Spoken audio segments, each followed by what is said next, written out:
السلام عليكم ورحمة الله وبركاته. إن الحمد لله نحمده ونستعينه ونستهديه ونستغفره ونعوذ بالله تعالى من شرور أنفسنا ومن سيئات أعمالنا، وأشهد أن لا إله إلا الله وحده لا شريك له، وأشهد أن محمدا عبده ورسوله.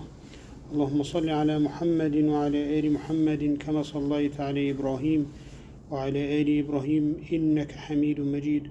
اللهم بارك على محمد وعلى آل محمد كما باركت على إبراهيم وعلى آل إبراهيم إنك حميد مجيد. وبعد.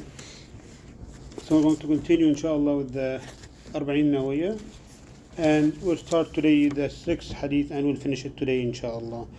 So the sixth hadith is عن أبي عبد الله النعمان بن بشير رضي الله عنهما قال سمعت رسول الله صلى الله عليه وسلم يقول إن الحلال بين وإن الحرام بين وبينهما أمور مشتبهات لا يعلمهن كثير من الناس، فمن اتقى الشبهات فقد استبرأ لدينه وعرضه، ومن وقع في الشبهات وقع في الحرام، كالراعي يرعى حول الحمى يوشك أن يقع فيه أو أن يرتع فيه.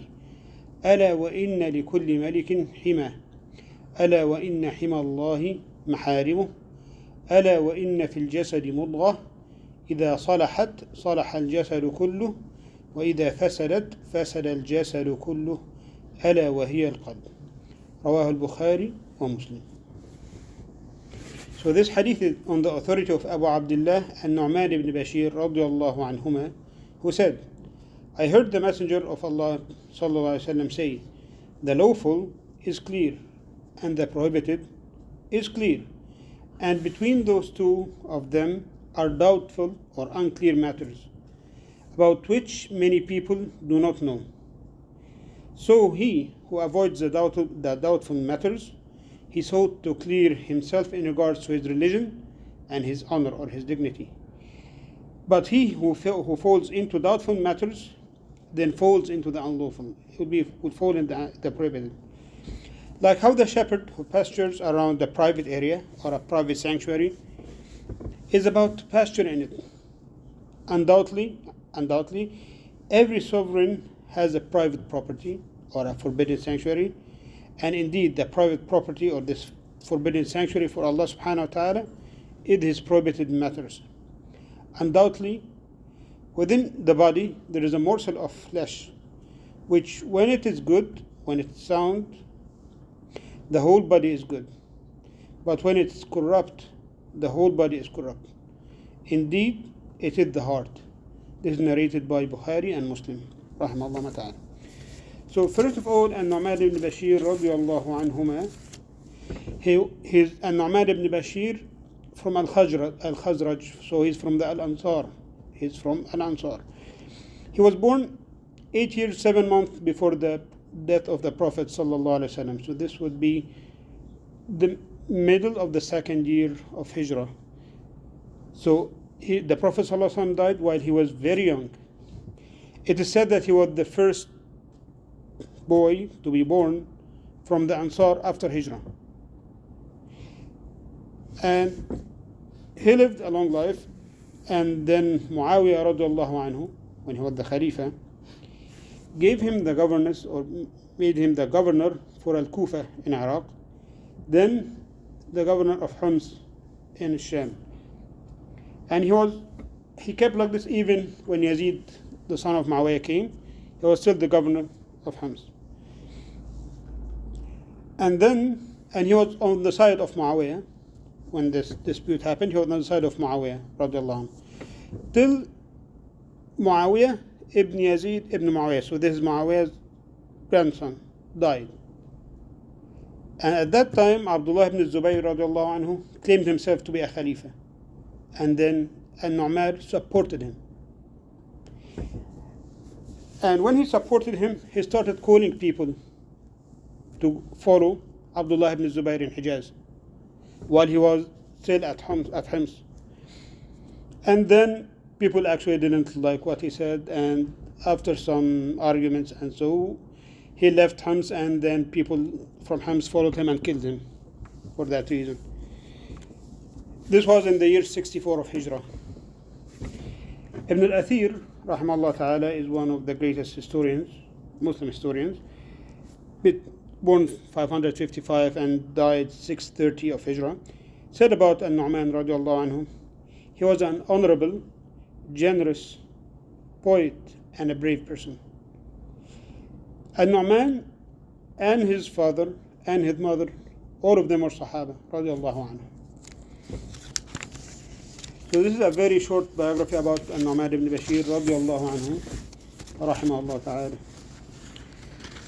This hadith is an authentic hadith. Of course, we mentioned that it was narrated by Al-Bukhari and Muslim, so it's authentic hadith, no doubt in that. And the overall meaning is that there are some things that are clearly permissible, something that you don't doubt that is halal, and something that you don't doubt that they are haram. And then there are things that are not very clear or confusing for some people or for a lot of people, but those matters are still clear for those who are firmly grounded in knowledge. And those who are firmly grounded in knowledge know which category that they fall under. Of course, even those who are firmly grounded in knowledge might know some of those matters, and some of those matters might still be confusing or doubtful for them.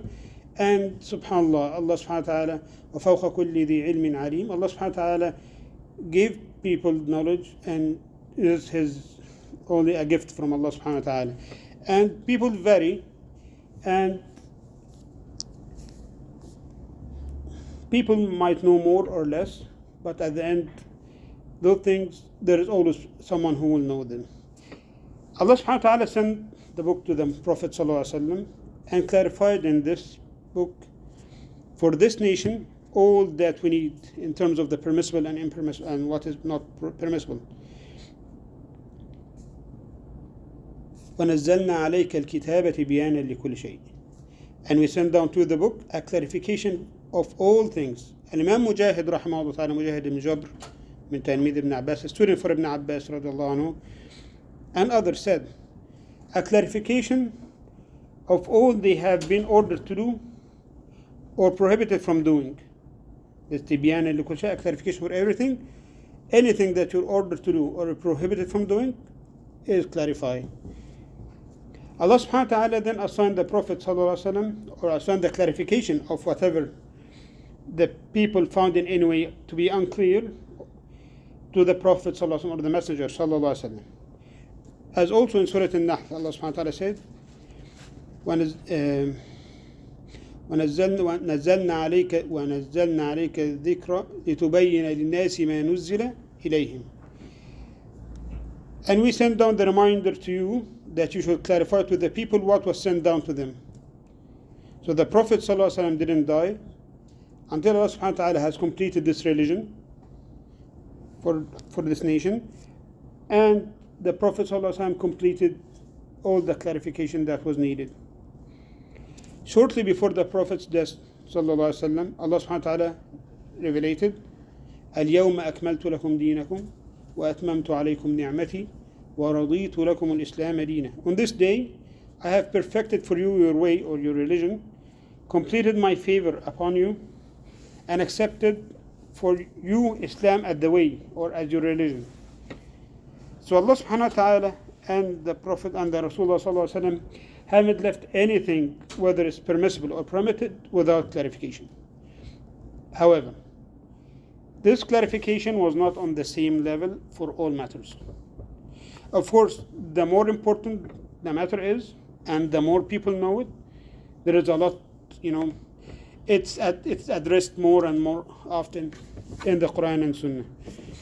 So some matters were made clear and became popular among all Muslims, and became like what you call معلوم من الدين بالضرورة, necessarily known about the religion. Then there is no doubt about those matters. There's something that معلوم من الدين بالضرورة is that, like, pork, is it halal or haram? Riba, is it halal or haram? Khamr, is it halal or haram? Drinking water is halal or haram? Hmm? Halal. Halal. Okay. Eating fish, is it halal or haram? Halal. Yeah, right. So this stuff like this is public knowledge. How many prayers do we have to pray a day? Fine. Yeah. So this is معلوم من الدين بالضرورة. There's a public knowledge for all Muslims, no matter of how knowledgeable they are. And there is no excuse for anyone to not know it, especially in places and times where Islam is clear and common and practiced. So there is no argument about this, no disputes on these matters. Some matters were less clear and became popular among those who study Sharia. So those who study Sharia, the scholars know those very well, and they have consensus on those things. Others who don't study don't know it.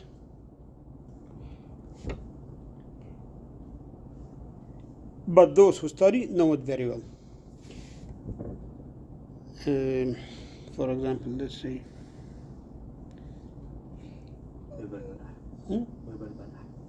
For example, yeah, things like that riba, if your dates is a kind that there can be riba when you're dealing with barah, just what you call it, when you're exchanging dates but to dates, you need to be at the same volume, not even the same weight, and it needs to be indirect, give and take.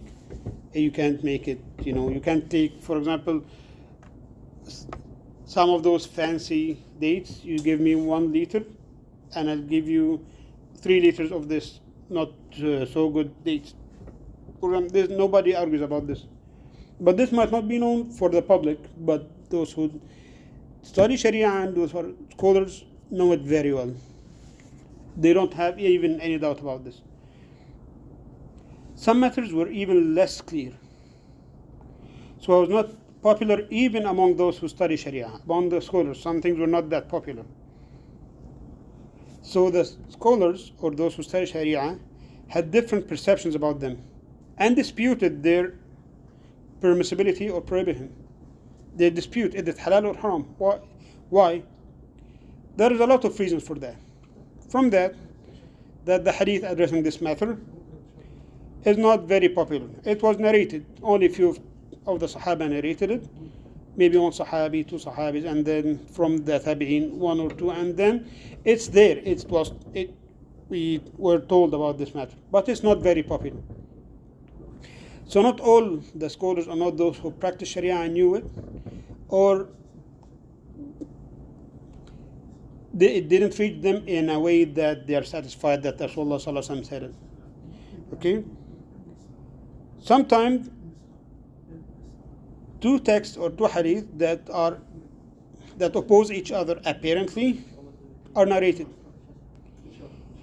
And then some of the scholars, the first hadith reached to some of the scholars. The second hadith reached to the other scholars. Third, and both hadith reached to some scholars. And when both hadiths reached to some scholars, it's known which one was said first and which one superseded the other, or they don't know that. So now you can have 4 opinions or 4 understanding based on how they got this knowledge. So let's say the first one received the hadith that says do. The second one received the hadith that says don't. The third one received both hadith. Hadith says do and hadith that says don't. But they don't know which one was first. The fourth person received also the hadith, but know that this one was after that one. Then that's why there is some dispute in this. Even they can get those scholars who get those 2 hadiths, do and don't. Now what they're going to do? Are we going to follow both? Do we need to harmonize? Put this in one case and this is the other case? Do we just cancel one of them? This is how scholars think about it and study it, and that's why they have different opinions, or how they try to harmonize it, because they know those hadith, if it's Rasulullah sallallahu alaihi wasallam said it, it's true. And this one, if Rasulullah sallallahu alaihi wasallam said it, it's true. Then we should know why do they seem to oppose each other? They can't oppose each other. The one of them is addressing a certain case, and the other one is addressing the other case. So how do we understand this? There's a reason for different opinions. Another reason for this, for this thing not being very clear, that there is no direct instruction about this method. There is no direct teaching or ruling. The ruling is deducted from the general text or from what was implied in some hadith or ayahs, or by analogy to similar matters. So the scholars have different understanding. This happens. Sometimes it's an order, do, or a forbidding, don't do that. And then, given the other hadith and other ayahs and context of the hadith and so on, they have different understanding. Is this mandatory or just a recommendation? Is this forbidding, is for prohibition, or just it's better not to do it? This is why also they have this different understanding. Of course, there are more reasons, way more reasons than that, but this is just a sample to just understand why this might happen, why there are some things that scholars have different opinions and you can't find out which one is the correct, or which you don't know which one. It's still doubtful for you. It's not clear for you. It's confusing. Because this is the reason. Okay? And of course, as I told you at the beginning, the more important the thing is, the more the people need it, it will be clear. Like when we mentioned, it's mandatory for you to pray 5 times. It's mandatory for you to fast Ramadan. This, you'll find this very, not everyone will know it. It's very clear. It was made very clear. It was narrated in many ways. How to do adhan, how to do iqamah, how to do hajj, right? Hajj, everyone knows that hajj, there is tawaf, there is sa'i, there is arafah, there is the stoning. You know this. There are disputes in some of the details, but the main knowledge, it's known very well.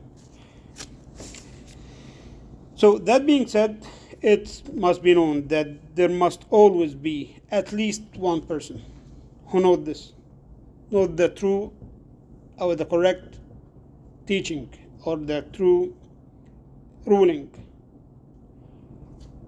In this case, this person, this matter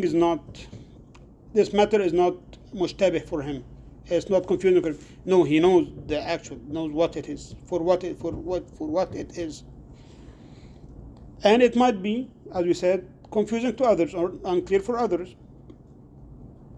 But the thing is that this nation will never agree on what is wrong.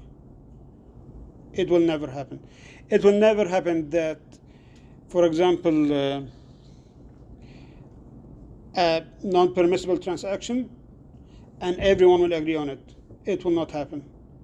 There will always be at least some person who can express himself and say his word, telling him no, this is not permissible for this and that, and he's right. This is an example only.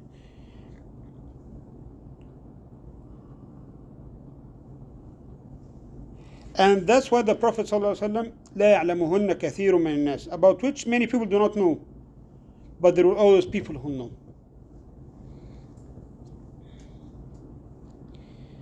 Because as we said, those matters are only unclear for those who don't know them, but those who know them, it's clear for them.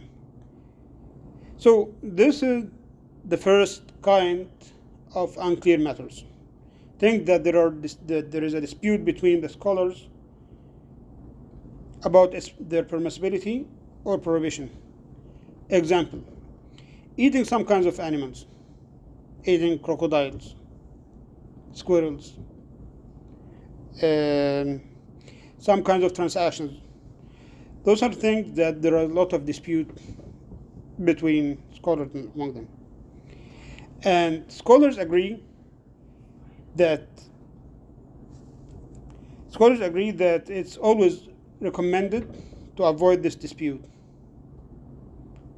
Right? You don't go, there is some debate about eating frog is it halal or not. You don't go eat frog. You don't need it. Don't go eat it. Right? Just avoid it. Unless the sunnah is clear. If the sunnah is clear in one matter, then what you need to do is to follow the sunnah, not try to avoid the dispute. Also, let's say something. Let's give an example. Imagine that you are in a place and you went out for a hike or something, and then during the day you have only some kind of water that for some reason was mixed with some juice or something. So it's not pure water. It's water, but it's changed. The taste changed, the color changed, and so on. In normal cases, if you're in the city and you easily can find the clear water that was not changed, then use this one. Use this clear water that that there is no argument about making wudu with it. But as we're saying, if you're stranded and you have only this water, that mixed water, then would you use this water, or would you try to avoid it because some scholars say no, it's not permissible to use it? Use it, right? So this is an example. But also you have another option, right? You have tayammum. Okay, so here is the thing. If you are adopting the opinion that you cannot use this water, then this water is not there for you. It's not one. That's what the scholar said. Yeah. Scholar said if they change the taste, change the color, Yeah. you cannot use it for water. Yeah. Actually, it's my bad. I should put this introduction first. A lot of scholars say if change its color or its taste or its smell with something clean, then it's not usable anymore for wudu or ghusl. So in that case, you have Okay. another option, which is the tayammum. Yeah. No, in this case, you don't have another. It's only tayammum. Yes. But let's say for those, like other scholars say no, it's still water. And if it's still water, then you use it. Like it's the Madhab Imam Malik, rahimahullah ta'ala. But Imam Malik says if it didn't change, Madhab Imam Abu Hanifa, if it's not totally changed, if it's not transferred to tea, if it's not transferred to juice, if it's not transferred to other thing, then it's still water and use it. If you adopt this something, let's say again, and we mentioned that some kind of food, some kind of eating some animals, some transactions, some stuff like that, it's always good to avoid it unless there is a clear sunnah in it. If there is a clear sunnah, then you should follow the sunnah. Even if there is a dispute, it's not a valid dispute there. If the sunnah is actually clear. If the sunnah is actually clear.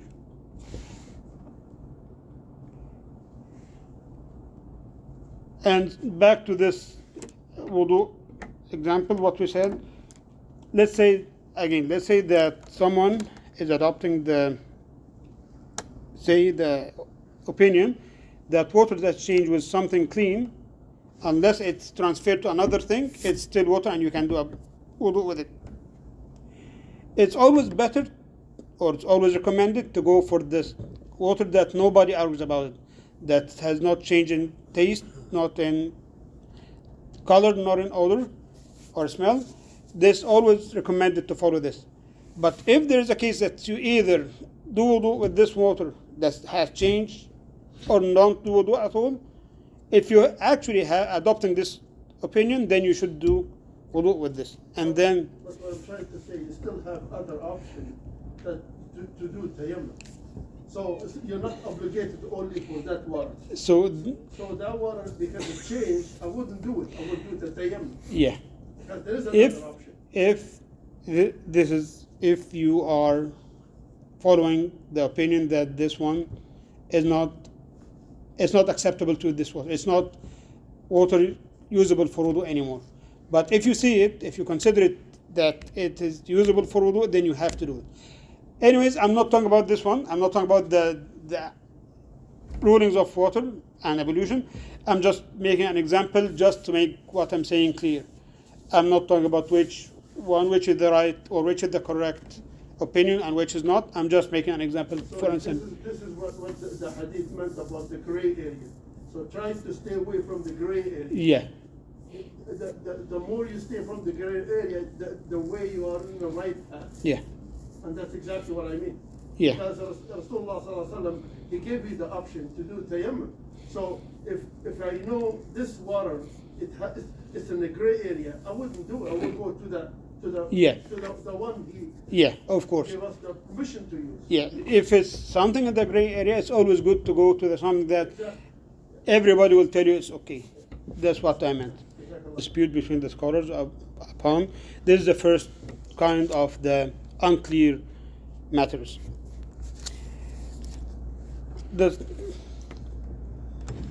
The second category is the things that are unclear because we are in doubt of the reason for permissibility or the reason for prohibition. We have 4 scenarios in that, and we'll just go and mention them one by one. Something that we know that it's not permissible.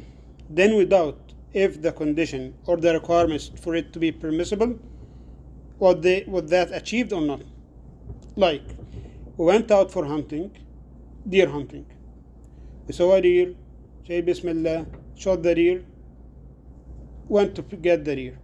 We found it in the river. Right? So now we don't know, did it die because of our bullet or did it die by drowning? What shall we do? The deer will not be halal unless it's slaughtered properly or hunted properly. Right? So now we're doubting, was it hunted properly or not? Then what we're going to do, we're going to avoid this. Okay? The opposite. Something we know that it's halal. Okay? And then we doubt if something made it haram or not. Okay? So it's halal unless proven otherwise. We have some kind of juice. If you leave juice for a long time, it will transfer into alcohol. It will be something that intoxicates you, right? But as long as it's not clear that it became alcohol, it's still juice, it's still halal. We're doubting if it changed or not. Okay? We don't know. For example, let me say a funny thing. Assume that someone had some impurities, like pee in a bottle or something, and went and then throw it inside in the kitchen area. And we don't know, especially a small kid. Did he pour it in the sink or did he pour it in the in the water dispenser, or what did he do? No, everything is clean, right? Because we know that the water dispenser is clean. The probability that this guy put it in there is it's very low. It's nothing that normally would happen, right? So we're doubting the reason that would make it not permissible. Then we're not following this. We're always going back to the origin. The first example, think the deer is haram unless it's properly slaughtered or hunted. So when we doubt, did it become halal or not? Then we follow the original ruling. The other thing, did this water mix with something? Did this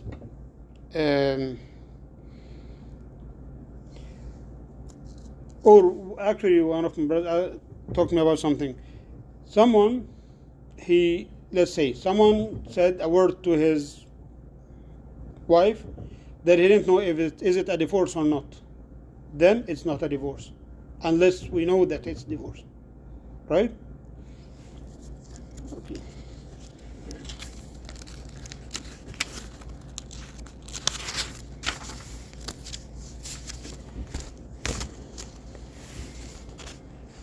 Okay, third scenario, something that we know it's originally haram, but we have strong belief that the reason for it to be halal happened.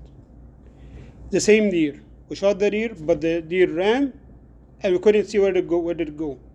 And then we went searching for it, and we found it on the ground, dead, with our bullet. Okay? Is there a chance that while it was running, hit a tree and died, or it fell from a rock and died? It might happen, right? But this is not much probable.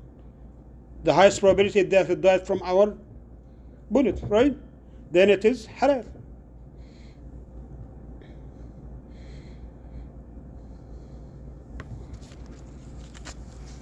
Okay. The fourth example, something that we know to be halal, and then we have a strong belief that it became haram. Like, we have a land, a piece of the earth, and then they're using what you call like this manure, this manure, but from dogs or whatever, or anything that not a clean animal. Okay, and then we go and we know that they usually use this, and then now we went to this piece of land, and we can smell this smell. Then what's happening? They put this manure on this land when it's not clean. Then we say, yeah, originally this land is clean, but now there's a very high doubt that they use it, something unclean, to fertilize it. Use this not clean fertilizer, right? So now we avoid it. We assume it's not clean anymore. So we're not going to pray on it or use it for tayammum. Is this clear? Okay. So is that the first thing of the unclear things? The thing that there are dispute between the scholars. The other thing that we're in doubt about the reason of it being halal or the reason for it to be haram. Did it happen or not? This is the second scenario. The third thing is that when halal and haram gets mixed. Halal and haram get mixed together. And there are some scenarios for this. First, counted haram items mixed with counted halal. Like, I know that I have 4 pants. I know one of them has impurity, najis. Then what I need to do? I cannot just take one. I don't know which one. I cannot just take one and use. No, I need to clean them. Okay? Or, I know that there are 4 buffaloes or 4 sheep or whatever. I know that 3 of them were slaughtered properly and 1 was not.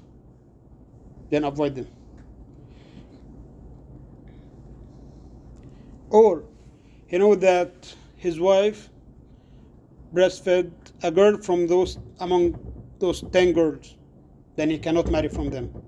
Why? Because the probability is high that this is the haram. Okay? But on the other side, if we have counted haram mixed with uncounted or counted halal, like someone lost a daughter in a big city, or he knows that his wife gave some bottles to breastfeed a girl, or 10 girls in a population for 500,000, for example. We don't tell them, no, okay, avoid getting married from this city. No. It's not probable anymore. Yeah, but what is the probability? 1 over 500,000? It's nothing. Then we don't follow this. We don't avoid this. So it's not haram for him to marry from the city. For example, we know that a blue car was stolen and it's being sold in Vancouver. So we're not going to avoid all the blue cars in Vancouver, right? It does make sense.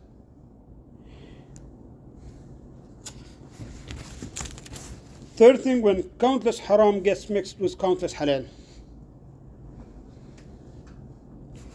then we only avoid what when there is a sign that this is haram. People deal with, there's a lot of transactions happening today. So money and goods that we deal with today are not pure. They are totally mixed. Are we going to avoid everything? No. The thing that there is a sign that was not didn't become a property of this person in a proper way, then we avoid it. Otherwise, we don't avoid it. Like if person known to be a thief, and then he's just selling things on buy and sell or the marketplace or whatever, you don't go to buy it from him. Why? He might have bought it and just selling it. He might got it at a print and selling it, but there is a big chance that he's actually stole it. He's a known thief. Then you don't buy from him.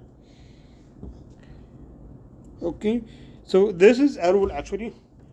When we say إذا تعارض أصل وغالب ولا أمارة على الغالب قدم الأصل. What does this mean?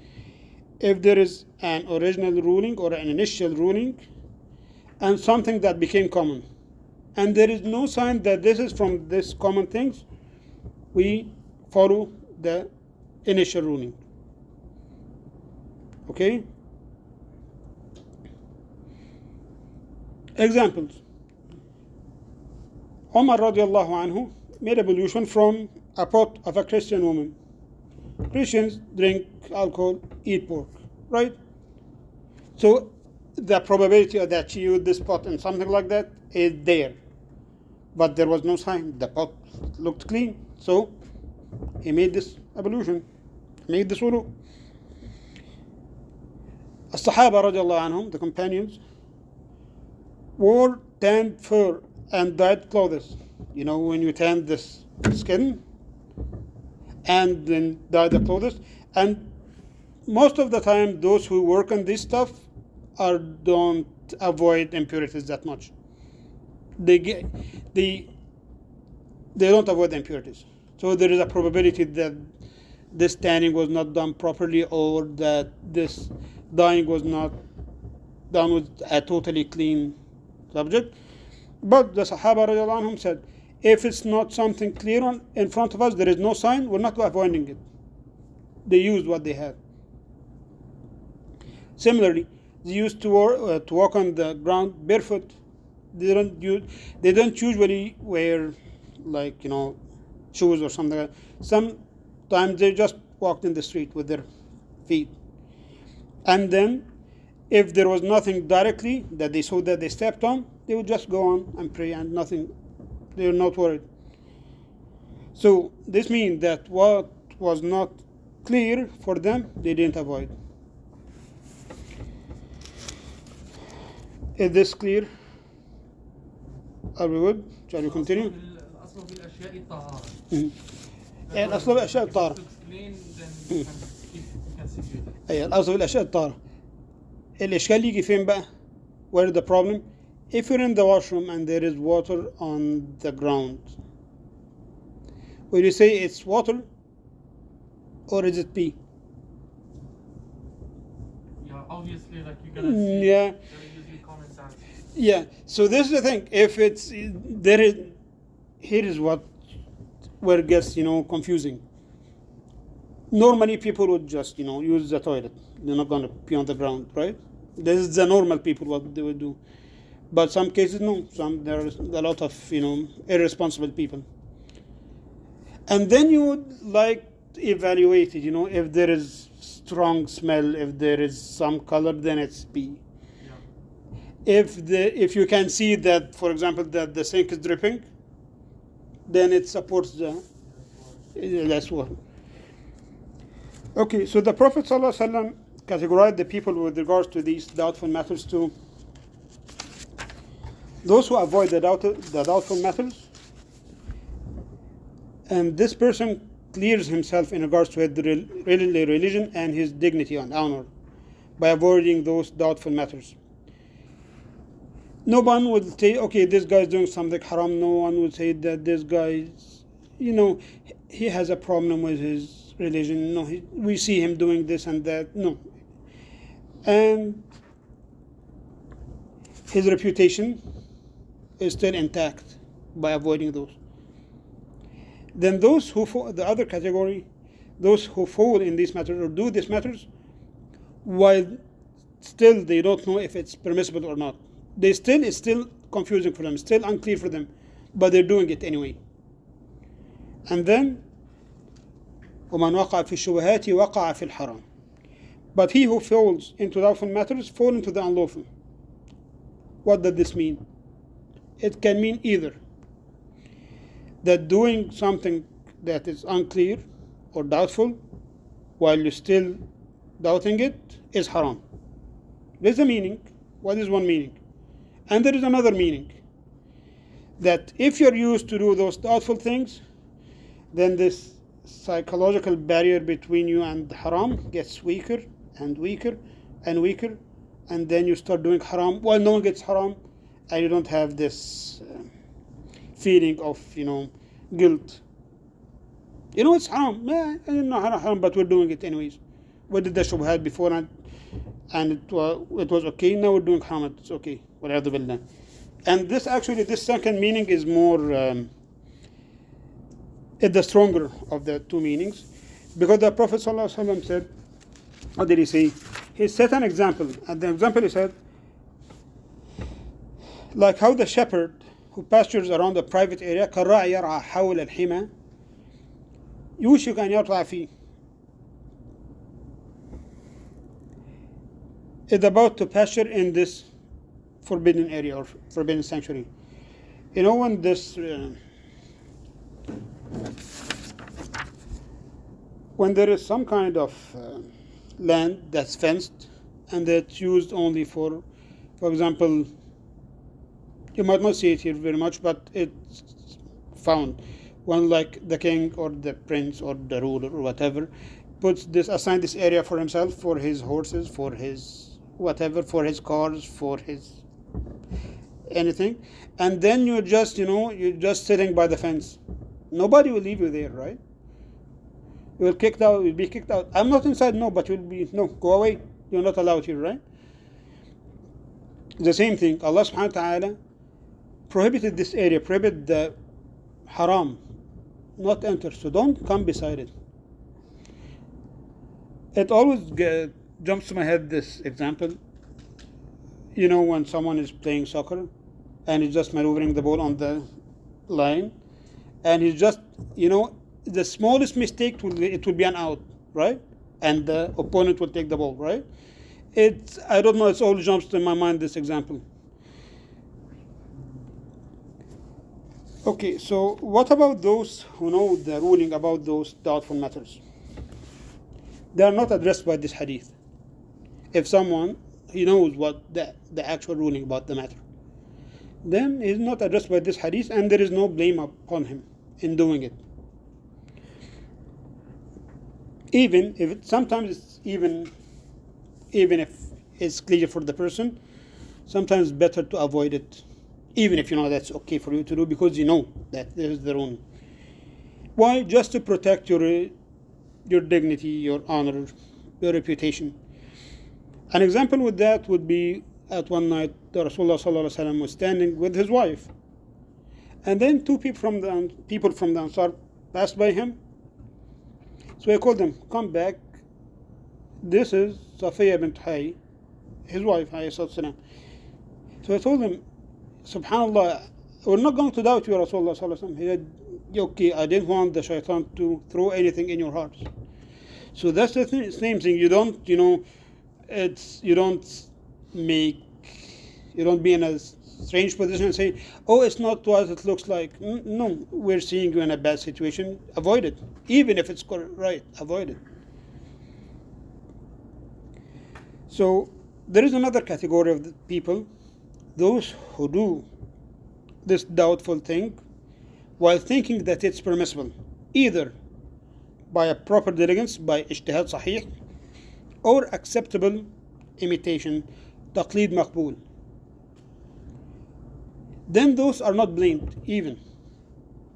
Actually, those person gets rewarded for doing what they were assigned. Either the mujtahid, when he did the ijtihad, he did what he was ordered, and thus the person who doesn't know and asks for a proper fatwa and followed this fatwa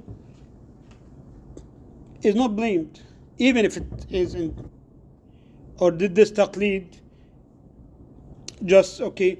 He said, okay, I want this to be halal. Who here said that this is halal? Okay, is this halal? Yeah, is this halal? No, this guy is acting stupid. He's acting dumb. This is not acceptable. To avoid this blame, it needs to be a proper ijtihad from one who is qualified to do this ijtihad, or following a scholar who you know, or it's most probably you think that most probably he'll give you the right answer. Other than that, it's ittibā' al-hawa. Then Rasulullah sallallahu alaihi wasallam mentioned this example that we talked about, and then concluded with ألا إن في الجسد مضغة إذا صلحت صلح الجسد كله وإذا فسدت فسد الجسد كله ألا وهي القلب. Undoubtedly, within the body there is a morsel of flesh which, when it's good, the whole body is good, and when it's corrupt, the whole body is corrupt. Indeed, it's the heart. Remember when we talked about Iman and said that Iman is قول وعمل, and it's اعتقاد بالجنان, belief in the heart, and saying with the tongue, and doing with your body or your limbs. Then those three are connected. You cannot have Iman, belief in your heart, without any appearing deeds. So the appearing deeds are actually a mirror or a reflection of what is in the person's heart. So if someone says that, actually, I fear Allah subhanahu wa ta'ala a lot, and I cry. Do you pray? Never. I met people like that. They think, I love Allah subhanahu wa ta'ala. You can't imagine how much I love Allah, but I never pray. So what? You're lying. This person is lying.